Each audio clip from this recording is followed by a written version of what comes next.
Yes. Thank you everyone for tuning in. This is a very monumental and important show right here. You all know me, Legacy Star of Decipher fame, Made for Kings TV, madeforkings.com. But I am now starting my own endeavor, doing my own show called The Conversation.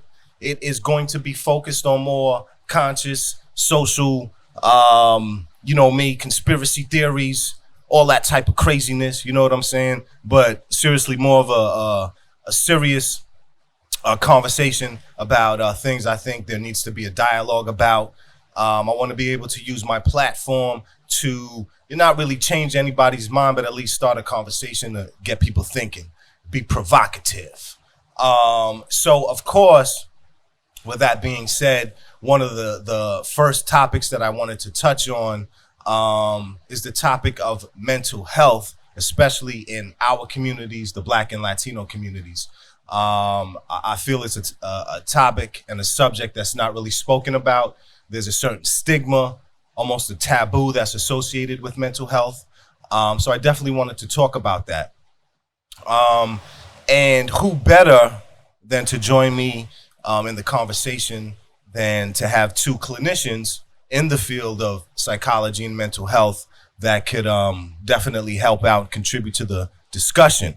So with me, these two beautiful people to my left and right, I know very well. My man right here, Dr. Richard Orbe-Austin, and this beautiful lady right here, Dr. Lisa Orbe-Austin, both clinicians in the field. So like I said, definitely wanted to have them come through and give some insight into the discussion and whatnot. Thank you both for joining me here today. Of course it is. But so just so people don't think I went and got two random people off the street to come here and talk about stuff, let me give you a little bit on their background and their resume, and I'm pretty sure you're going to be very impressed. So Dr. Richard Orbe-Austin is a licensed psychologist and career executive coach. He is also the co-founder and partner of Dynamic Transitions Psychology Consulting, which is a private practice specializing in career and executive coaching and organizational consulting on issues of leadership development, team building, diversity, equity, and inclusion. He's pretty important. He has extensive experience working with adults, families, and organizations in various mental health and educational settings, including urban hospitals, community mental health centers, and colleges. He's also had several writings published in different publications. The Handbook of Racial and Cultural Psychology and Counseling, Career Convergence, Diversity Executive, Fast Company, Ebony.com, and the list goes on and on. Dr. Orbe-Austin received his Bachelor of Arts in Psychology from NYU, has his Master's of Education in Counseling and his PhD in Counseling Psychology from Fordham University, Graduate School of Education. Woo! Feel good about yourself, don't you? Thank you, I do. Excuse me. And yes, and if you don't know, I have to say these two are married, hence the same last name. Yes.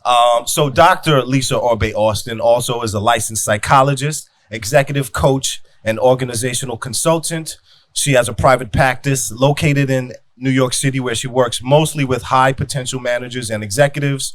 Organizational work has focused on issues of diversity, equity and inclusion, and communication, leadership styles, and team cohesion in corporations. So she works with all the white collar people and get them to act right. Her views about career management and advancement are regularly sought by the media, and she has appeared in various outlets such as the New York Times, Forbes, NBC News, Refinery 29, and Insight into Diversity. Her book on overcoming impostor syndrome will be released in January 2020. She was trained in a variety of settings, including college counseling centers, community mental health clinics, and hospitals, including Bellevue and Kings County. Lisa has her Bachelor's of Arts degree in English I didn't know that. Yeah. And her master's in counseling psychology from Boston College and her doctorate from Columbia University in counseling psychology. Yes. So I mentioned all of that because I want people to know that these are two subject matter experts, in the field of mental health. So definitely want to have the conversation with them. So I guess the very first thing I want to touch on is how did you both get involved in the field of psychology? What made you want to pursue a career in that? Let's let the lady go first. Well, mine was a long, windy path. I mean, I think it started when I was a kid and I had wanted to be a pediatrician. And so since the time I was 6 till the time I went to college, I had wanted to be a pediatrician. It was the only thing I'd ever wanted to be. And then when I went to college, the sciences just obliterated me. I was like on probation. I was struggling. It was horrible. And that dream sort of just like crashed. And at the time it was really, really very difficult because my family, it was an immigrant family. They had really wanted me to be a doctor, the first doctor in the family. There was really sort of like a lot of pressure. And so I, at the time, thought, what is the only thing that's going to keep me in school? Because at that time I was on academic probation and I was like, well, I'm doing really well in English. And so I'll change my major to English. And my father was so angry. He didn't speak to me for like 3 months. Wow. Okay. Because I was dashing all the family dreams. Right. But being an English major really like changed my perspective of myself because I was able to do really well in school and finally get back off academic probation. And I actually thought I'd be a writer. And then I had a really traumatic experience my senior year where I had a really awful professor who in a writing class who thought I was like my stuff was like garbage, like drivel. And she would like week after week criticize me. And it made me feel like maybe this isn't right for me. Right. And so that summer after my senior year, I was totally lost and really just sort of figuring out like where am I going next. And I started to do the most like reflective thing, which I don't even know where it came from, which is to think about all the things I was good at and begin to kind of take an audit of them and then figure out, well, what careers can come from that. And I thought, well, I really like counseling people. I was an RA and I was like, I love advising people. I love sort of being able to help people in crisis. Maybe I could go be a psychologist, but I was like, look, I've made some career mistakes before. So maybe I should just test the waters and get a master's degree. And I got a master's degree and I loved it. It was just, it felt like home in a way nothing had ever felt like home.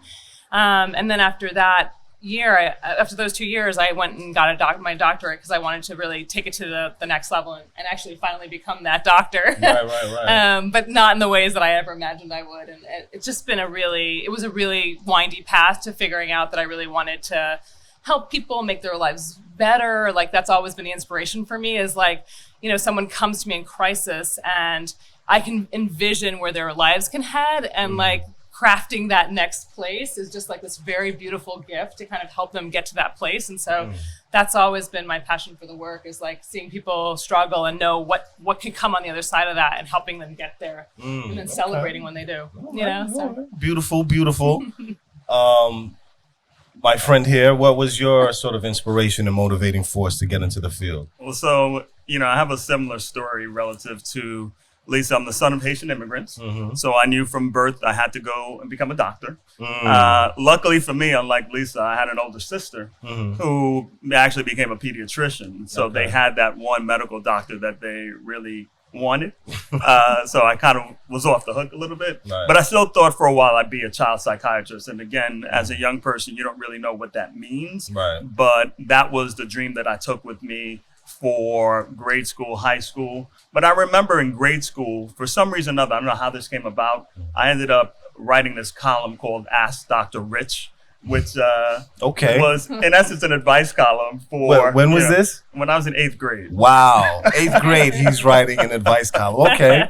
I didn't know that either. Wow. So clearly, for some reason or another, I took it upon myself to be someone that people sought advice from. And I liked the feeling that I liked helping people out. I don't know what big problems 8th graders had at that time. Maybe like, girl or boy problems. But whatever it was a weekly column. People wrote in. I was able to like respond to it. And, I like that notion of being Dr. Rich, even though I didn't know what that really meant. And then in high school, I still felt like psychology was the way to go. I get to college, I still pre-med. start taking the science courses, realize that I don't really like them. Right. You know, the pivotal moment for me came when I took this organic chemistry class and I got a D plus, I think, in it, which was like really awful because a D plus meant I still had to take it, but I really didn't fail it. Right. So, and then I started to realize, well, maybe this isn't the path for me, but I can still be a doctor in another way. And so another pivotal moment for me is after my junior year, I took this summer internship program at Columbia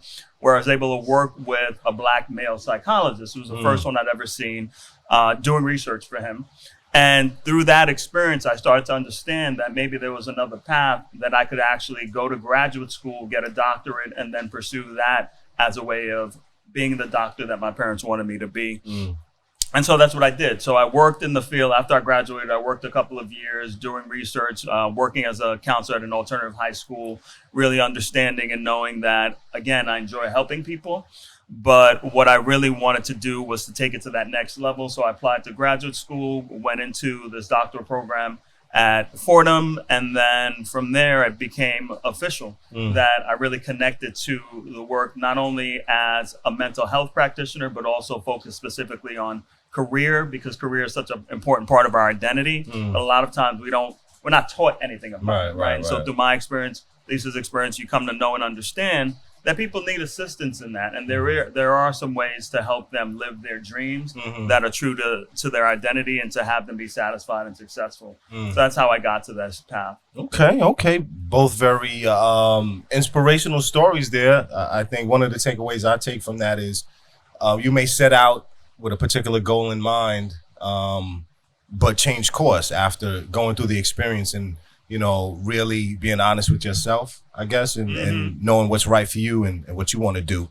Yeah, the average person changes careers over 7 times in their lifetime, typically. Yeah. And so I think it sort of speaks to, like, I mean, I think people see us and they say, oh, you have a doctorate, that it was some straight and narrow path.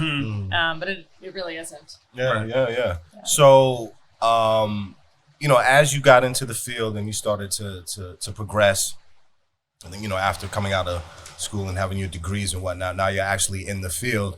What were your thoughts or what was your experience as it related to us, to Black and Latino people? Were you surprised? You know, was there any type of special focus on that group?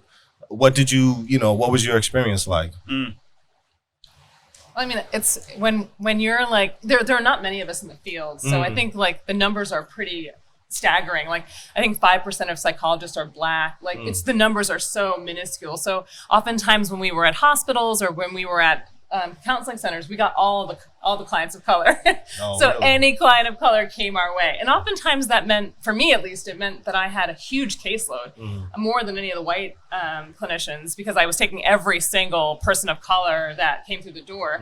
But it felt also like there was something about it that just felt like home, because it was like, at least I can be there for you. At least I happen to be a brown face that you can relate to, even if I'm not exactly the brown face that fits into your cultural experience. Like, at least you get that. And now my job is to understand your own unique cultural experience. And I think I felt very proud of that, even though it also felt there was additional weight on it. It felt very proud. I felt very proud to be able to be there. And they were often happy to see me. Not always, but often happy to see a face of color. Not sometimes they were like, I need a white therapist. And so like sometimes they weren't, but many times were. And I mean, while, you know, when, you know, we'll talk about this probably in greater detail, but I think there are experiences are so diverse and so complex and so complicated. Nobody, even if they have a very similar cultural background to you, gets exactly everything. But, you know, when you get pieces of it, you know, people feel connected, and then they can explain the rest, and you can ask about the rest, and you can hear about the rest. And it's been really an honor to be in those situations, and a privilege, and I take the privilege very seriously. So. Okay. For you? Yeah, you know, I want to echo those sentiments. It's a responsibility to really serve our people because, again, as Lisa said, the numbers are very, very low. There's less than 2% of psychologists who are Black males. And so I know when I step into any particular arena, I'm not going to see anyone that looks like me. And so I have to represent the needs, concerns, like backgrounds, insights of that community. One of the most impactful training experiences I had was when I was working at Kings County with a Haitian psychiatrist, and he was running this Haitian clinic, and he saw Haitian, primarily immigrants who were struggling with mental health issues. And he was a psychiatrist, so a lot of it was really focused on medication. But because I came in and I was of Haitian descent, I was able to do some of the therapy work that no one else could really do. And the power of being able to connect with someone who felt like they had no voice, nobody understood them because of just language, really made it feel like there's an immense need for more of us to be in these spaces, because if not, our people are going to be lost. And so anytime I have an opportunity to really address that, I take it very seriously to recognize that it's not only about my work, but trying to get more folks into the field, trying to get more folks to recognize what it means to be culturally competent and what it means to really see someone as a person and not just as a statistic or as, you know, the next subject in whatever. So that, I think, was one of the biggest, you know, surprises and concerns, is how much we have to represent, given the dearth of us in the field. Yeah, and I'll add to that, which is that I think that also too, like, sometimes it was people of color we saw as first time in therapy, and almost acculturating them to the process of therapy and realizing that it's not laying on a couch and the therapist doesn't talk to you for years, that we have a relationship and that relationship is collaborative, and that we're here to kind of make your life better, but we are a team, and that we can laugh in here and we can cry in here and we can have all kinds of emotion, be angry. There's all kinds of space for this kind of relationship, and it's like a very lovely experience to kind of in some way show somebody what they feared about therapy isn't necessarily true. Right. And, you know, I have to say I came to that because my training was really based in Eurocentric concepts of what it means to do therapy. So we talk about psychodynamic therapy, and where, you know, you're trying to interpret these things and talking about relationships.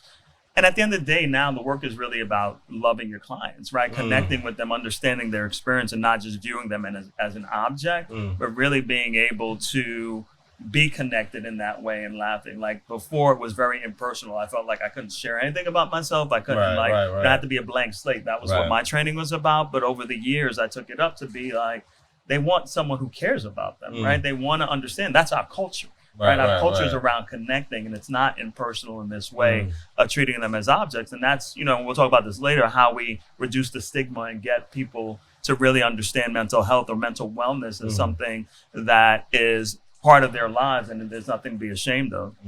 So, you know, when I say, or when someone says, you know, mental health or mental wellness, what does that mean to you as a clinician? I mean, to be honest, like, you know, so when we think about psychopathology and when someone's like mentally ill, you know, one of the criteria for mental illness is that they have to either have impairment in their functioning socially, occupationally, or in school. And so, but that's a high level or bar to kind of seek a therapist. So it's like something awful is happening in some part of your life, and that's when you seek therapy. You know, I kind of see it as like, you know, where you see a PCP, like a primary care physician, for like a, you know, regular annual physical, or like sometimes you can come into therapy because just something's bugging you and you just can't get a hold of it, or you're just feeling anxious in a way that while you still can go to work and you still can go to school, doesn't feel great. Like, and I think that's what we have to begin to kind of realize, I think, in our communities, is like, you don't have to be like to the point where you need to go to the psych ER in order to seek a therapist. Like you can get one to kind of help make life just easier. That's our specialty, is behavior change, understanding the way humans function, and like we have a lot of skill and aptitude in kind of helping you just make better sense of your lives. And to me, it's like regular care of your mental well-being, just like you would take regular care of your health, hopefully. So yeah, I mean, it's exactly that, right? Addressing the mental and emotional health on a day-to-day basis, right? And not having it be something that's just ignored until there's an emergency.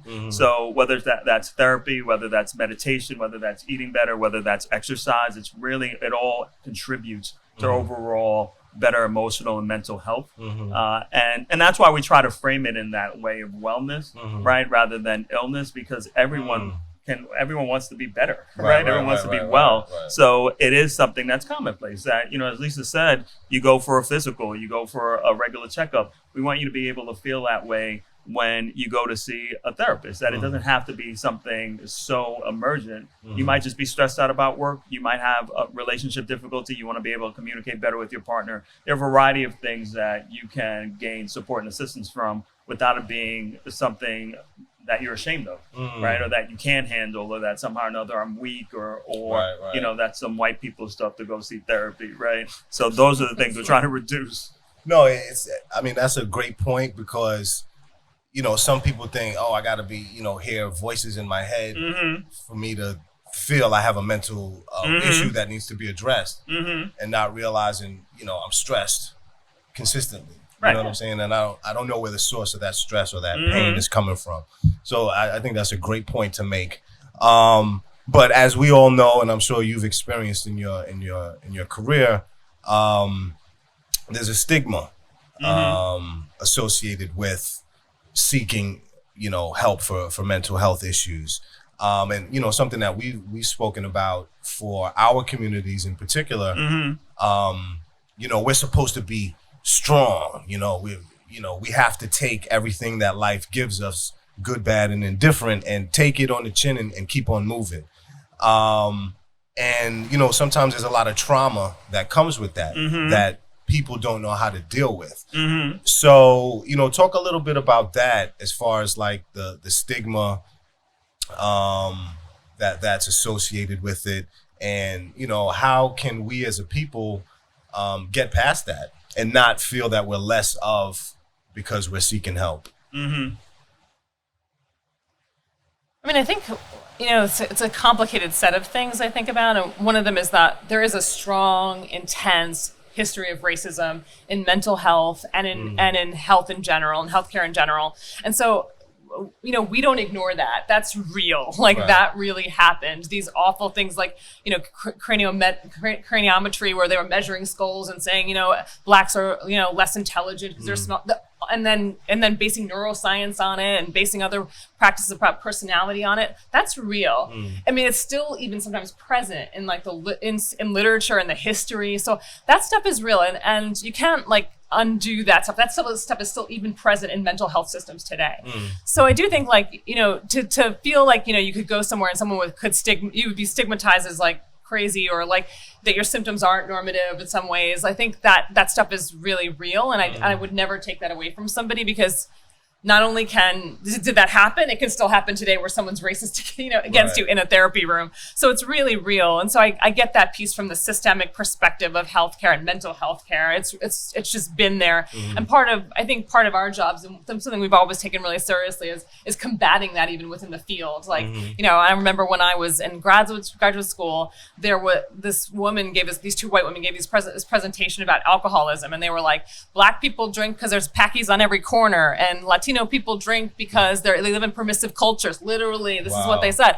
And I got up and I like fought them, you know, and, you know, I got in trouble for that. Like I ended up getting called, you know, out to see the professor, and I really got a reputation on campus as being like a racial instigator. Because you're militant. They saw you as militant afterwards. I felt like those white women need to walk out of that room and feel like that was not okay. Like I don't, like, they were at the end of the class, I got called up and they were crying, and they were like, am I gonna get an A? I was like, is that really what you're coming away with? You're coming away with, am I gonna get an A? And he wanted me to apologize to them. I refused to apologize to them, and I was like, this is a problem. You just taught 30 students that this is how alcoholism happens. And so, you know, I think that I feel an intense responsibility to fight this in the system as it is. And there are a lot of us out there who do and actively fight it within the system. I also think in our cultures, we're often taught that, like, you don't go see a therapist unless you're crazy. And sometimes you can be crazy. You can be the, you know, the uncle that lives in the basement. Everyone knows he's got issues, but, you know, he still doesn't see anyone. And so, like, I think that there's a lot in our culture that it's been influenced by the racism that exists in the system, but also too, our culture is very afraid of what it could do for you. because, they've seen sometimes the worst of it. And so I do feel like it's really important. I feel very proud when my clients say to me, well, I was telling my friend about you, and I was like, my therapist, and because my white clients do it all the time. My white clients talk about their therapist like it's like carrying Gucci on them or Louis Vuitton. Right. It's a status symbol, but in Black communities, it's a shame symbol. And so when my Black clients say, I was talking about you the other day, I feel so proud because I was like, that is destigmatizing it. If I say my therapist said, or my therapist, and I go to my therapist, it helps to destigmatize. Like, you can have a therapist. I had a therapist for many, many years. Right. And if it weren't for those therapists, like, my life wouldn't be where it is today. It changed the trajectory of my life and my children's lives and the future generations' lives. You can impact trauma in your family by impacting the way you deal with trauma, and it can change it for generations. It's pretty magical, like, when you can make a change around these kinds of things. Wow. So, when we talk about this issue of trauma, right, we go way, way back, right? And we talk about, slavery and the vestiges of that, and how, generation after generation lives with that trauma, right? And so we're all impacted by it in a particular way. And sometimes we don't know what to do with it, right? And so we kind of repress it. We kind of deal with it in unhealthy ways, whether it's drinking, whether it's other things, drug use. We've got to turn around that perception, though, right? And so, to Lisa's point, white people see therapy as a status symbol. Black people see it as, even as punishment, right? And so when we worked at Kings County, we worked at this building called the G building. It doesn't exist anymore, but it was infamous, right? It was an inpatient unit for, I guess, people who were crazy or people would think in the community. So people would say when they were younger, they remembered that if they acted out, their parents would say, I'm going to send you to the G building, right? And so that's how they knew and understood, mental health engagement was as a punishment, right? And so we have to be able to shift that around. And it's a multi-pronged approach. One, it is being able to help them feel safer when they go to a therapist, that they will not be stigmatized, right? So there's still racism that exists. So, for instance, African Americans are overdiagnosed with schizophrenia, right? And so when we talk about this notion of hearing voices or seeing things, right? They're underdiagnosed, though, with mood disorders. So sometimes there's really much more an issue related to something like depression or anxiety. If they're overdiagnosed with schizophrenia, they end up in an inpatient unit when they don't need to be. They should be in an outpatient, setting, getting medication for the depression or the anxiety. And so these are the things that we need people to see differently, right? So there's not going to be 80% more of us overnight coming into the field, right? And so with those who are seeing that, more than likely white people, the work has to be around bias training. It has to be around cultural competence training. It has to be in these training programs, even before they get to, the hospitals and the different places that they will interact with our folks. They need to understand that, right? And so sometimes we think that's in the past, right? And so we're looking at, looked at the study from 2016 that said that 50% of medical residents and medical students believe that Black people's skin was thicker than white people. 50% believe that white people's brains were bigger than Black people's, right? This is from 2016. Half of the these are supposed to be educated people. These are white medical residents and medical students, by the way. That's a concern, right? Where are they getting some of it, right? So on one hand, we've got to deal with and address some of the systemic issues externally. Internally, we have to be able to connect with the community institutions that often are the places that people do turn to for support, right? The Black church, right? So sometimes people will say, well, just pray it away, right? And again, I'm not going to say that you shouldn't do that, but if you are hearing voices or you are depressed and it's not been resolved, you do need to be able to seek help and support, right? Like, it could be both, right? You can still have the church. It's not taking away from that, but it's really being able to connect with that. So, a few years ago, actually, when I was the president of the New York Association of Black Psychologists, I worked with the Brooklyn Borough president on an event looking at mental wellness in the community. And one of the things that, spurred me to do that was exactly to address the stigma of mental health in the Black community. And so it was wanting to have folks from the church come, folks from, local community organizations come and have a discussion about, well, how do we change things, right? How do we go to the schools? How do we go to different places that our folks are and say, it's all right. Like if you're stressed, if you're 10 and you are having difficulty and you feel stressed, you should tell somebody, tell a teacher, tell your parent. If you are having work issues and you're in your 20s, talk to someone about it. Don't feel like you have to be, as you said, strong. Like the stronger way is to really seek help. And until we change that notion of strength being seeking assistance rather than just trying to do it on our own, we're going to still struggle with some of this. Good points. When I mentioned the concept of healthy cultural paranoia, I think that's a very interesting concept. Basically, based on who I am, a man of color, a black man, if I go to get a job or to get a loan or something and I don't get it, it's okay for me. It's healthy for me to think I didn't get one of those things because of me being a black man, something to that effect. But on the flip side of that, let's say you're dealing with someone, a patient who has come to you, still understanding the concept of healthy cultural paranoia, but that person attributes all of the negativity and the bad things in their life on, the white man and racism and institutional racism and all that type of stuff. And while all of that does exist, not looking at themselves, you know what I mean? And I think that's a unique dynamic as clinicians of color to have to deal with. So, how do you, or what would be your approach in dealing with something like that? I mean, I think that we have dealt with that. I mean, it's not uncommon actually. And I think part of it is sort of being able to hear the story, be able to hear, it comes from a traumatic place. It doesn't come from because they just want to slide, or they just want off, It becomes from a place of trauma and often real incidences and real experiences that you need to help them unpack and need to help them understand and integrate in a way in which they can still participate in society, because that's the other piece of this is, right, if you believe all those things, it gets really hard to function in society because we are not the dominant group. So in some places you probably can hold on to those beliefs and still be fine where you are the dominant group. Here you can't. And so it's really important for us to also help them be able to kind of, where it's valid, hold on to those beliefs, and where it's actually hurting them to have those beliefs, help them to kind of understand how to find a way that's healthy for their own identity to still function in those groups and in societies and in cultural settings. But I think it's really being able to hear it though, and being able to fully flesh it out and not be afraid of it. And I think that's really important in finding a culturally competent therapist, is that your therapist should be able to talk about this stuff and get into it and not necessarily question you, or is that really what you saw, or is that really what happened? Because in essence, it gets you not to trust your own experience of what's happening to you, but really can hear it and help you to understand it and conceptualize what's happened as a result of it.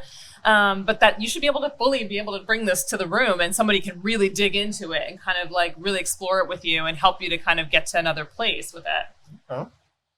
So it is really acknowledging that person's pain and struggle. First and foremost, really being able to help them to recognize that you do hear them, but then being able to differentiate how much it's actually impacting their ability to function in society, right? Like if they are not able to do anything, secure a job, keep a job, be able to like go into different settings and thrive, then we've got to assess, well, how much of it is that healthy cultural paranoia? How much of it is something else, right? And so after you acknowledge that and you still recognize, well, where's your part of this, right? What role do you play in some of this? Exactly. Is also critical, because I always say there's responsibility for whatever situation. Everyone has a piece to play in it. But to be culturally competent means that though you do acknowledge that, right? You don't question it or doubt it. If someone says, oh, I always feel like I'm being followed around when I go into a store, right? And a white clinician's like, well, do you really think that that's happening? Maybe they're just looking at their inventory, like, right. And they spend more time trying to debunk that rather than saying, well, how must that feel, right? That must feel very, frightening, frustrating, or what have you, and then going on to how that, moves forward in their living, right? So that's the cultural competence piece of it, is really being able to see people, right, and not make assumptions and not be so biased to say, well, no, that can't be the case. Right.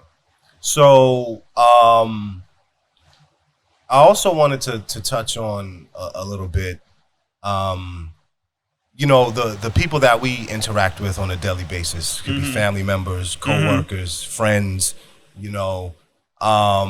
being mindful of someone else having issues, being able to recognize that they are having issues. I recently went through a training through work where they spoke about, being mindful and observant of people. And that person might be acting crazy because it's, actually manifesting something, and they're expressing it and not knowing how, and all this type of stuff. So, talk a little bit about, me, noticing that my friend is acting kind of odd. Number one, addressing it with him in such a way where he's receptive to it. And, how do you handle a situation like that? Because obviously I'm not a clinician. We're all not clinicians. So how do you effectively deal with that and not make the situation worse or set the person off? So I think that's a great question. And part of it, first and foremost, is just checking in with the person, just saying, well, how are things going? Like, what's happening? And if you're noticing, a difference in mood, a difference in behavior, kind of trying to understand what's happening with them, right? And then once you get to that point of figuring out what's happening with them, really saying, well, how can I be helpful, right?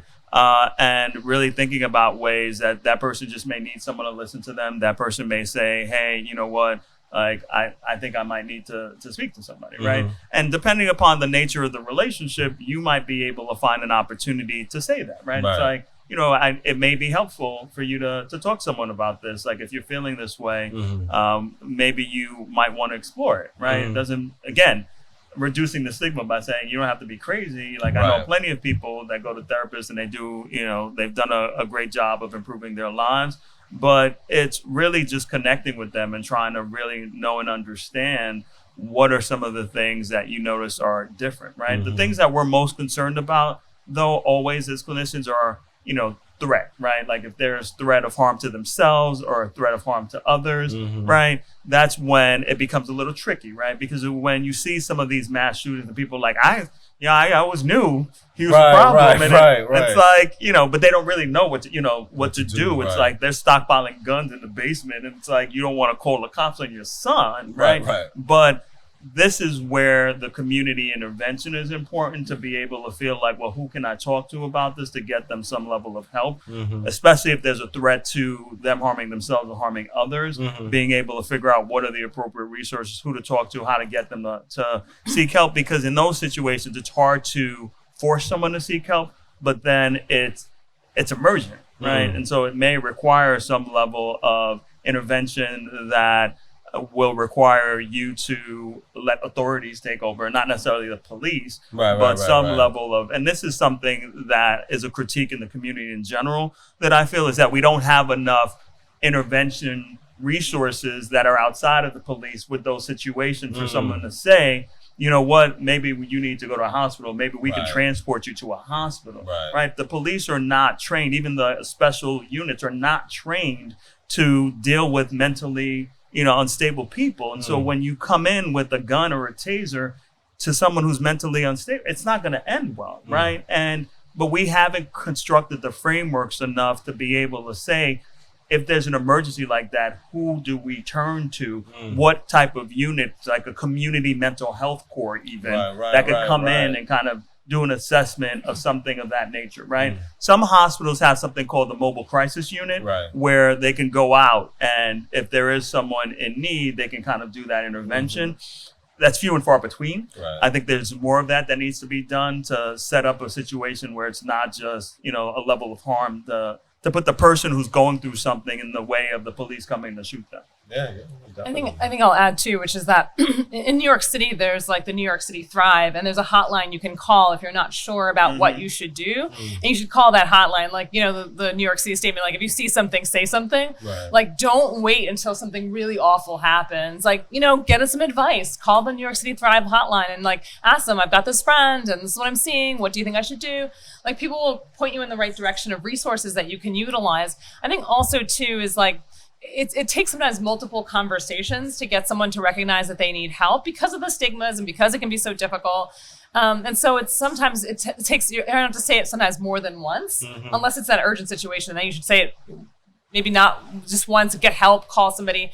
But if it's kind of something you're just noticing as a difference in the way they're behaving, you can sort of like know that it's going to be a multiple conversation experience with them. So. Okay. So let's say now we've gotten to the point of someone seeking help, getting help. And, we've spoken about this, and you mentioned it earlier, going to a clinician who's culturally competent. And I know one situation, someone I know personally went, he was abused physically as a child, and went to see a clinician, a psychiatrist, and it was a white psychiatrist. My friend is Puerto Rican, and he was describing the abuse to the clinician, and some pretty intense stuff, and the clinician didn't know how to handle it. He actually said to my friend, I actually have to call my teacher or my superior to sort of figure this out. And I would imagine that happens more times than not. So, number one, how do you find someone who you feel is appropriate, can relate? And then number two, after having seen someone and you're realizing they're not, competent, what do you do at that point? Let me say something about that particular situation too, because one is that in that moment, he might be doing the right thing. You'd rather him kind of like talk to his supervisor than do something he shouldn't do. Right. So that might be actually and with cases of physical abuse or abuse to minors, if that person who abused him is still in possession of a minor, he might need to report to ACS. Okay. And so he probably is trying. I'm sort of guessing how I would think if it was a clinical case coming at me. He might be thinking, oh, is this a reportable incident to ACS? And so he needs to kind of verify that that's the case, because whenever we know that someone's being abused and that person actively has access to minors, we must report. Because now we know something that could be actively putting a minor at harm. I got you. And so typically, though we call that a rupture. So your friend sort of felt like, oh, I disclosed all this really intense, vulnerable stuff. It took me probably my whole lifetime to get here. And now you feel like you can't handle it, which makes you feel really scared. I think part of our job as clients is to be like, I felt uncomfortable when you called your supervisor because it made me feel like you couldn't handle this. Because what it does is it opens up a conversation with the therapist around, okay, let me tell you why I call my So you can actually have a dialogue and then decide whether this is an incompetence issue or whether it's an issue of like legality or other pieces that were sort of important that he handle appropriately. But I will also say that, one of the things that I find incredibly important is to be able to kind of assess whether somebody is culturally competent and to be able to ask questions like, how many courses did you take in graduate school on cultural competence as a therapist? What percentage of your practice is Black, Latino, Asian? How many of those clients are long-term? If someone raises race in, the issue of race in your sessions, how do you deal with it? How do you think of, as a white therapist, like, you can relate to my experience or not relate? So asking all those questions is really critically important. If someone gets defensive, done. Like if someone's like, well, race shouldn't be an issue. People are people. Get off. Get out of there. But if they can handle the conversation with you, because the whole point is not that they have the same exact experience, but that they can talk with you about it. They can connect with you. That they can make you not feel pathological for having a particular cultural experience. And so that's what you're looking for. Someone who can really work the content, Okay. Good point.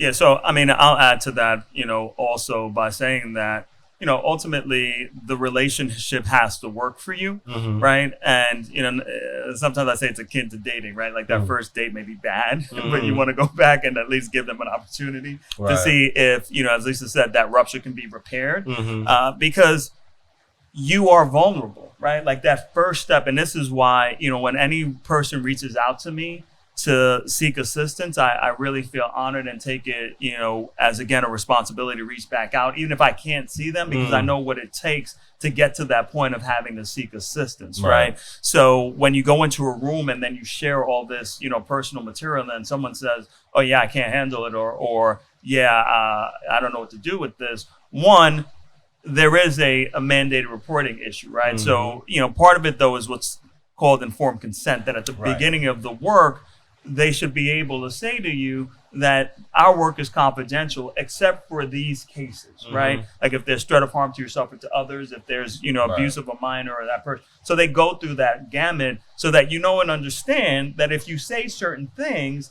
you will be, their responsibility is to really be able to report. And this again goes back to fixing healthcare and mental health care, and not just it being around numbers and getting people in and out, right? Like you have to be able to see a person and not a number, and spend the time. Every person we see, we go through informed consent with. We have forms for them to fill out. We go through it even with the forms. Some people just read it through and it's signed, because that's how the relationship begins, right? And so you set a tone in the relationship of, I want you to be an informed consumer, right? I want you to be part of this relationship, that it's not just me being on high telling you what to do. It's more of, hey, we're going to work collaboratively to figure out how best to support you. Ultimately, again, the odds are very high that you're going to probably see a white clinician. And you do, again, want to be able to make sure that they are informed about what you need from them, right? So even before you step into the room, when you reach out and speak to someone, you want to ask some of those questions so that you know and understand what you're getting yourself into, right? And look, first time it happens, you give them the benefit of the doubt, you try to repair the rupture. If it doesn't work, then you need to terminate and seek, someone else, right? And so it's oftentimes difficult when we give resources to someone, they go and see someone, they have that negative experience, and then they're like, yeah, no, I'm not going to follow back up, right? And so it took a lot for them to get there, and then it's just a heavy lift for them, right? And so it's trying to then encourage them, support them, find more resources for them. One of the things, again, we take as, and we're committed to, are finding culturally appropriate resources for folks. So compiling lists of that. So there are different organizations, whether it's the Association of Black Psychologists, the Association of Black Social Workers. There's a variety of, different cultural organizations tied into mental health that have directories that you can try to find clinicians as well. So it's really tapping into these resources, but knowing that you have power in this process. That if you go through and you feel like, well, this person is telling me, if I want to terminate, I'm just being resistant, right? And that's just a signal that, you need to stay and work this through. And it's no, I'm not being resistant. I just don't want to work with you, right?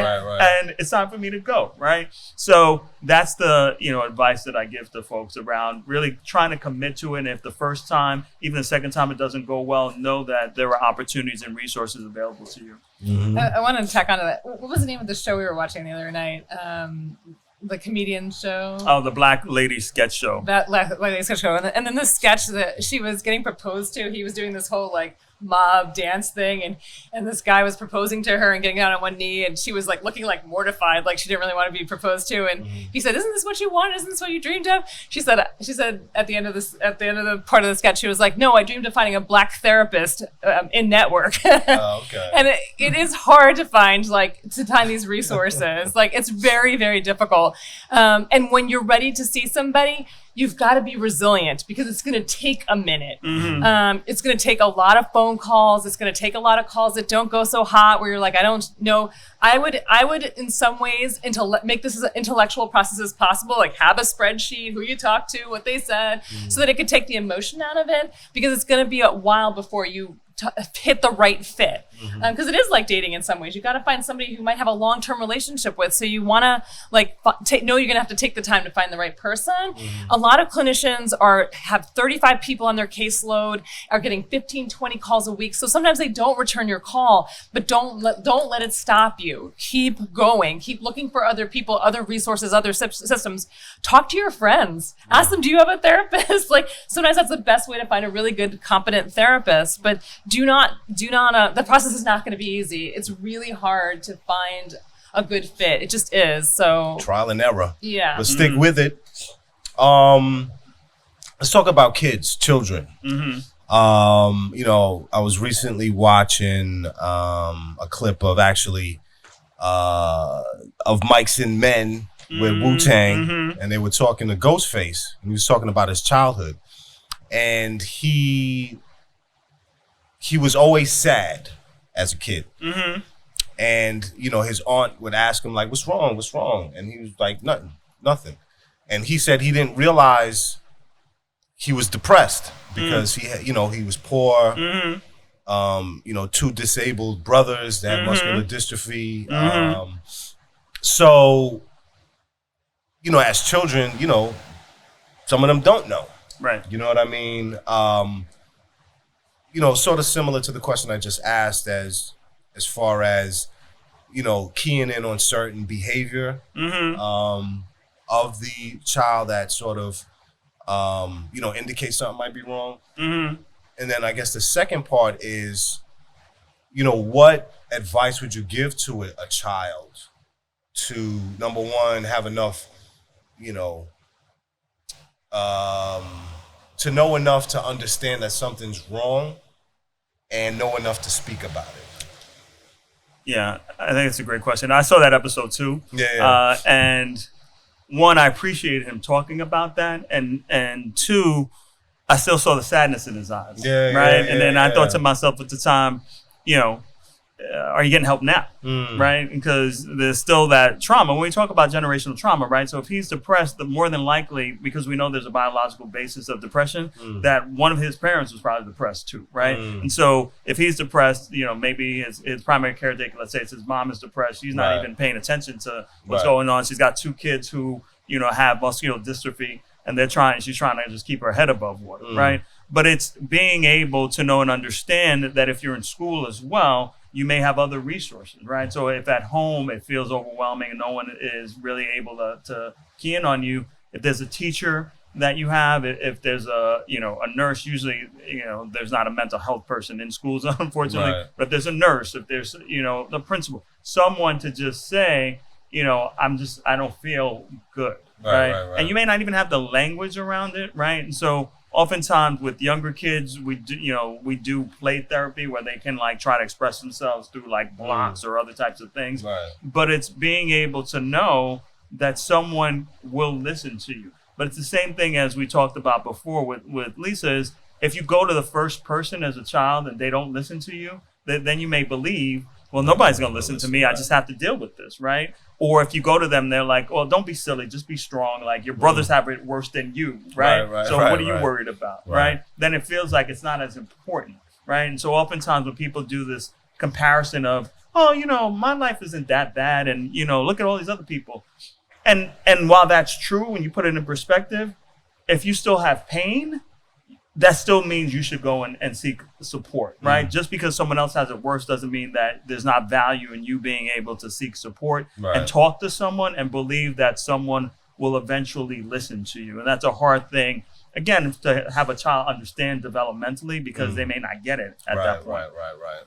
I mean, I think the stats are that like 2.3% of kids of color go to seek therapy, where 5.7% of white kids seek therapy. So it's like half. We see them in therapy like half the time we see white kids in therapy. But I think that, you know, oftentimes these things are often dismissed in our communities too. You know, things like, we hear things growing up like, you know, you want something to cry about? I'll give you something to cry about. You know, like, so this idea of like, you know, I got bigger problems than you can even imagine. So your crying is nothing compared. And so I think it's sort of that intergenerational trauma experience. Like I got through this and I didn't need therapy.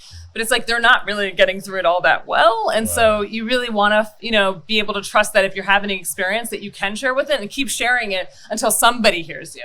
So keep saying the words. It's actually even just good to just say the words. Even if nobody hears you, it's therapeutic to tell your story. And so to tell it until somebody picks up that something is going on.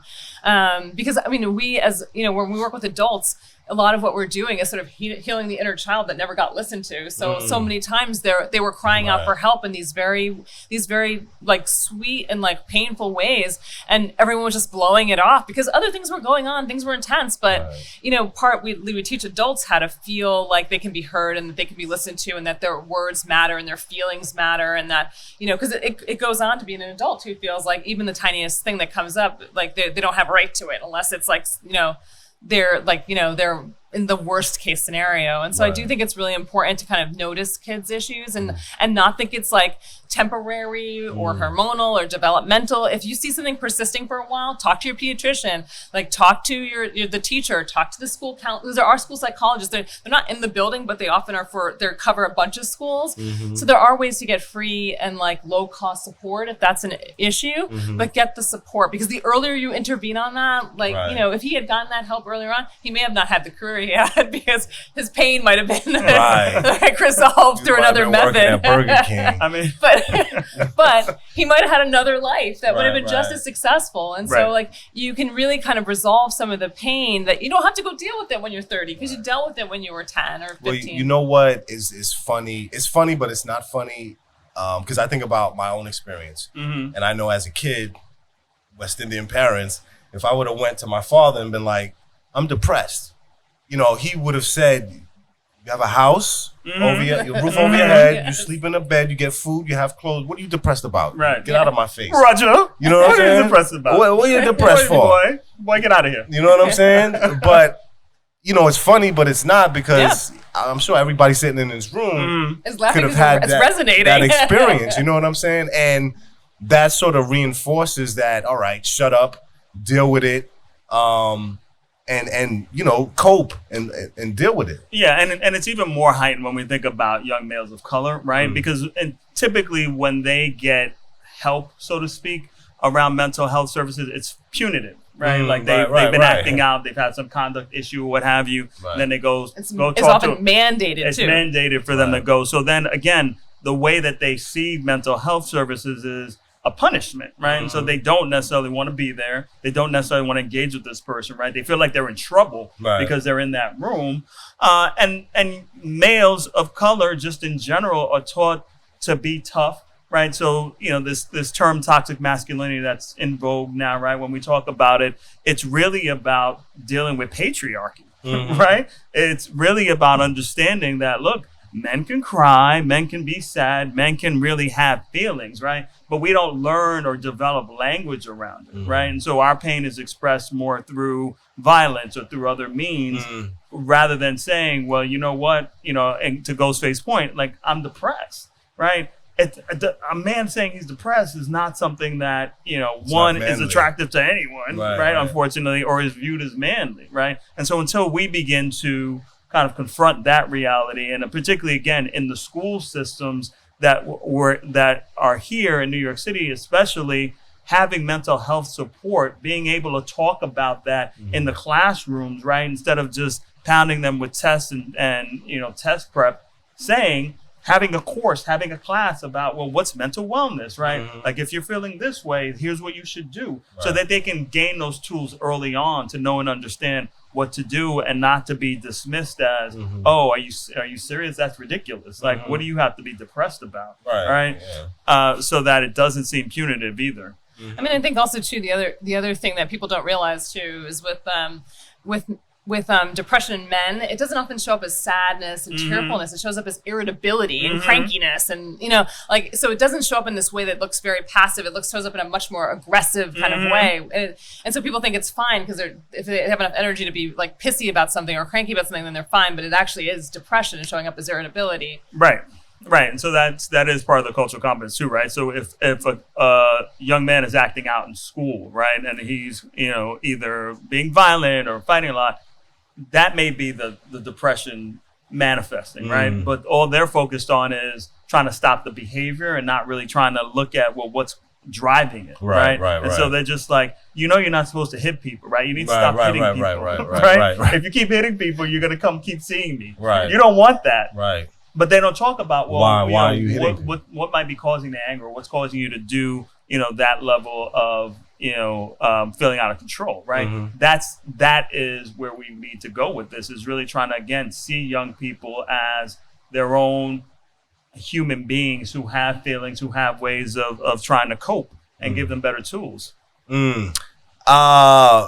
Dan, we could sit here for another 6 hours and talk about all this stuff, but unfortunately, we are coming towards the end of the show. But I definitely want to thank both of you for coming through and having this discussion with me. Before we go, what resources are available to people out there if they want to seek or just question, have somebody to talk to? We actually have a list of low cost referrals, and we can give it to you so you can actually link it to your site, so you can have put that yes. when we view the show. Yeah, so you can have a list in New York City.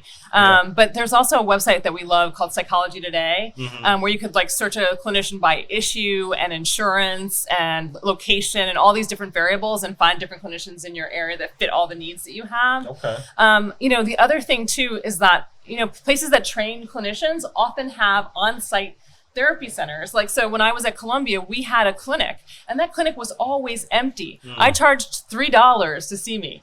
That's how inexpensive it was, but I could never get enough clients. So there are many resources out there, and even especially in big cities, but also in other places where the universities, where they're very low cost, and you can see a very qualified clinician. And so there are a lot of resources. New York has per capita the most therapists than any place in the whole entire world. So here we're good. Other places you have to kind of be resourceful, but that's why Psych Today, we mentioned Psych Today. Right. So Psychology Today. To that, I was going to make a comment, but it would have furthered the stigma of mental health, so I'm not even going to say it. Yes. New York be crazy. Thank you.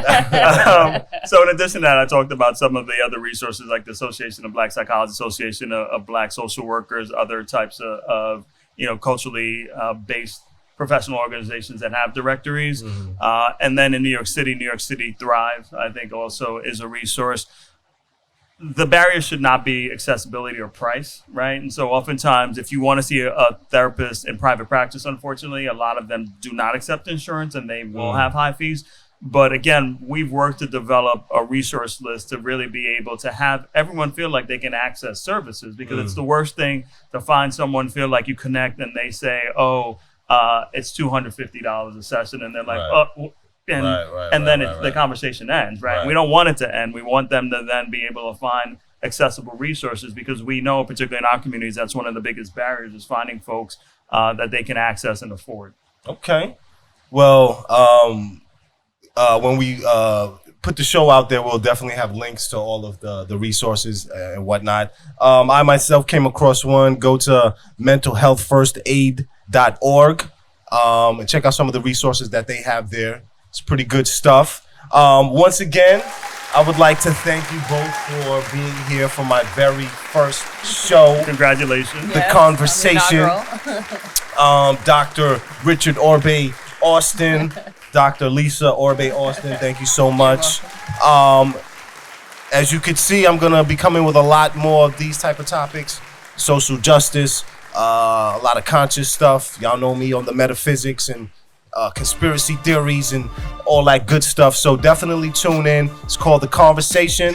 And just follow me at Legacy Star with 2 R's on Instagram, just to find out more details about the show. Also, go to madeforkings.com to check out archives of all the Cypher show, which premieres every Friday at 9 p.m. on madeforkings.com. But thank you for tuning in, and I hope y'all check me out again. It's The Conversation. Peace.